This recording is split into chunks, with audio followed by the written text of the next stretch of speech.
Who could possibly be jealous of that tail of yours? When Marty had been turned into a werewolf, for a while there she'd had a lot of trouble shifting fully, as she'd called it. The only time she had even a bit of success was when she was angry. When she was PO'd, a small nubby tail would pop out on her ass, and the first time Nina had seen it, it had left her speechless. A rare occurrence, indeed. Though Marty's shifting issues had cleared up, her embarrassment because of it hadn't, and Nina often used that to her own advantage. Just because she could, which was probably meaner than shit, but leverage with Marty was leverage. Marty's gasp was crisp, hurting Nina's sensitive ears. It sounded like 1,000 dentist drills screeching in her head. "Don't you dare, Nina Blackman! Do not even remind me of the struggles I've endured over being bitten by a werewolf. The utter humiliation I suffered because I couldn't fully shift was just atrocious. Don't even go there, you potty mouth. I will not be subjugated and ridiculed by you." God, if Marty could do anything well, it was yak, at full speed, with nary a pause for breath. Yeah, okay, it had been an accident.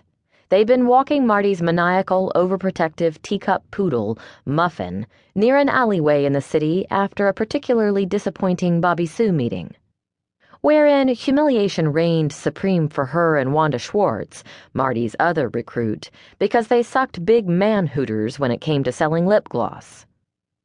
On that crazy night, Marty'd been reaming them a new one over their supposed lack of motivation to sell, when they'd spied what they'd thought was nothing more than a big beast of a dog. Muffin, being the whack job she was, took him on like she was David and he was Goliath. In the melee of Marty trying to dislodge Muff from the beast's jaws of death, it had bitten her. Only this beast wasn't just a beast. He was a half-human, half-werewolf named Keegan Flaherty, and he'd infected Marty with his lycanthropicness. Nina had seen the result of it herself. That's how she knew what was going on, and nobody was going to tell her differently. "Nina, are you there? You listen to me, Miss Pottymouth. I won't have you mocking me because I was challenged—" "Marty! Would you shut the fuck up and listen to me? For once in your life, quit blabbing and listen. I'm in need here, and you're not helping." Marty's intake of breath was sharp. "I know what this is. Is it that you need a deposit in your emotional bank again? Is your cry for attention account empty?" "Marty, save the happy place speech. That's a made-up place that crazy people like you claim exists, so they don't sound crazy while they pretend nothing's wrong. I have some news for you. There is no happy place, Marty.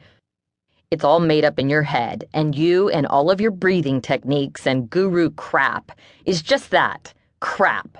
So ski-roo the happy place and your bank of hippy-schmippy love child bullshit, and listen very closely to me. I'm a vampire." Yep, she was. Marty's sigh was long, windy, and put upon. "Fine. Tell me all about your vampireness, Nina. I'm all ears." Nina rolled her dark eyes yet again, watching her fading reflection in the cracked mirror of her small apartment bathroom. It revealed a very fuzzy, distorted image. This couldn't be good.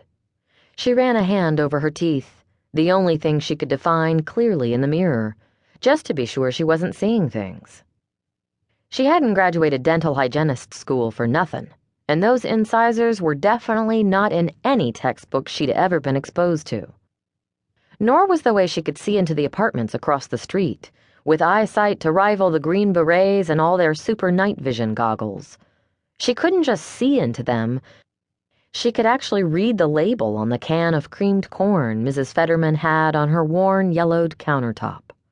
It had an oval orange sticker on it marked Can Sale.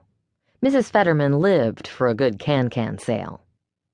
She could also see Mrs. Fetterman's chihuahua, Freddie. Mean little ankle-biting motherfucker.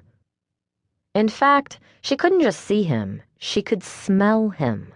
The lovely, luscious, coppery scent of his blood coursing through his wee little veins. It wafted to her nostrils like paradise.